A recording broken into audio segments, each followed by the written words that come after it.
अस्सलाम वालेकुम, आप देख रहे हैं वर्ल्ड। मैं हूं आपके साथ जुबैर अली। दोस्तों, खान यूनिस के जो दृश्य 2024 के अंदर सामने निकल के आ रहे हैं, उन दृश्यों को देखकर अमेरिका के अंदर भारी बगावत होने लगी है। अमेरिका के व्हाइट हाउस के अंदर अमेरिका के प्रवक्ता बड़े बड़े सवाल खड़े करने लगे हैं कि आखिर अमेरिका इजराइल का साथ क्यों दे रहा है। जिस तरह से इजराइल गजा के अंदर नरसंहार करता हुआ नजर आ रहा है, गजा के अंदर एक के बाद एक मिसाइल गिराता हुआ नजर आ रहा है, खान यूनिस को उसने पूरी तरह से खंडर के अंदर तब्दील कर दिया है। आखिर बावजूद इसके फिर भी अमेरिका की ऐसी कौन सी मजबूरी है जो इजराइल से वो अपने राजनीतिक संबंधों को बरकरार किया हुआ है। इस तरह के सवाल व्हाइट हाउस के अंदर किए जा रहे हैं। तो छोटी बड़ी अपडेट मैं आप लोगों के सामने रखूंगा। खान यूनिस का वो दृश्य मैं आप लोगों को दिखाने की कोशिश करूंगा कि 2024 के अंदर खान यूनिस किस तरह से खंडर में तब्दील हो चुका है। इस रिपोर्ट के अंदर यह दावा किया जा रहा है कि 1 दिसंबर से 29 फरवरी के बीच ली गई सैटेलाइट इमेजनरी से खान यूनिस में विनाश की चौंकाने वाली सीमा का पता चलता है,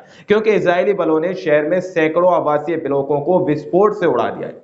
दरअसल स्क्रीन पर आप लोग इस वीडियो को देख सकते हैं, जो कि दावा किया जा रहा है कि 1 दिसंबर से 29 फरवरी के बीच की है, यानी कि पहले 2023 के अंदर ये वीडियो ली गई थी। 2023 के अंदर आप लोग देख सकते हैं कि खान यूनिस का ये जो इलाका है कितना भरा हुआ है। लेकिन 2024 के अंदर 1 दिसंबर और 29 फरवरी के बीच जब सैटेलाइट इमेजनरी के जरिए से वहां के दृश्य लिए गए, उसको कैप्चर किया गया, तो वो तस्वीरें आप लोग देख सकते हैं कि किस तरह से उसको पूरी तरह से बंजर कर दिया गया है, उसको खंडर कर दिया गया है, उसको पूरी तरह से खत्म कर दिया गया है। अब इन दृश्यों को देखने के बाद अमेरिका के अंदर बगावत की आग उड़ती हुई नजर आ रही है। अमेरिका के अंदर पत्रकार ने व्हाइट हाउस के अंदर अमेरिका के जो बाइडेन से बड़ा सवाल पूछा है कि आखिर अमेरिका की ऐसी कौन सी मजबूरी है जो इजराइल से साथ वो खड़ा है, इजराइल से अपने राजनीतिक संबंधों को नहीं तोड़ रहा। इस रिपोर्ट के अंदर यह दावा किया जा रहा है कि इन्होंने, ये पत्रकार है और ये सवाल पूछ रहे हैं कि पत्रकार ने व्हाइट हाउस के प्रवक्ता से कहा, अगर इजराइल लोगों को भूख से मार रहा है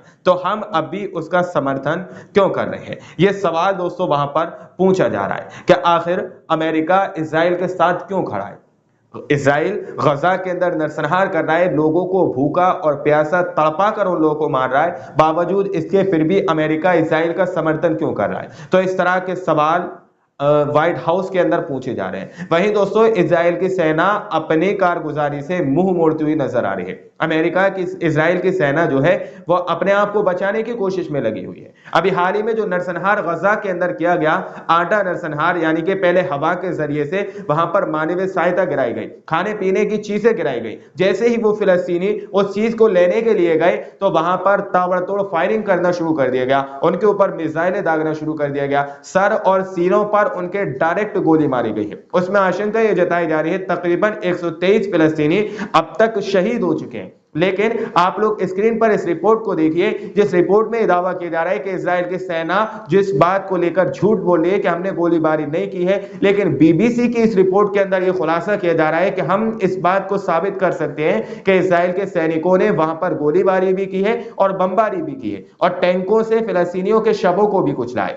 बीबीसी की इस रिपोर्ट को आप लोग जरा गौर से पढ़िए। इस रिपोर्ट में दावा किया जा रहा है कि बीबीसी की जांच से पता चला है कि इजराइल की सेना ने गुरुवार तड़के उत्तरी में आटा नरसंहार में अपनी संलिप्तता के बारे में झूठ बोला था। जांच से पता चलता है कि इजराइल ने उन हिस्सों को छिपाते हुए संपादित फुटेज जारी किए जहां बीबीसी ये साबित कर सकता है कि गोलीबारी की आवाज सुनी गई थी। अब यह दावा किया जा रहा है, लेकिन इजराइल के सैनिक अपनी जान बचाते हुए नजर आ रहे हैं। इजराइल के सैनिक ये कह रहे हैं कि हमने वहां पर गोलीबारी नहीं की, हमने वहां पर बमबारी नहीं की है। लेकिन बीबीसी ये दावा कर रहा है, बीबीसी ये बोल रहा है कि हम इस बात को साबित कर सकते हैं कि इजराइल के सैनिकों ने गोलीबारी की है। दरअसल ये फोटोज जो है बीबीसी की रिपोर्ट की तरफ से प्रकाशित किया गया है, बीबीसी की तरफ से शेयर किया गया है। इसमें यह दावा किया जा रहा है, आप देख सकते हैं, इसमें इजरायली मिलिट्री व्हीकल्स दिखाई जा रहे हैं जो कि इजराइल की गाड़ियां हैं, कि उन्होंने किस तरह से फिलिस्तीनियों के लिए पहले जाल बिछाया था कि वहां पर मानवीय सहायता प्रदान की जाएगी और उसके बाद जैसे ही वो लोग उस सामान को उठाने आएंगे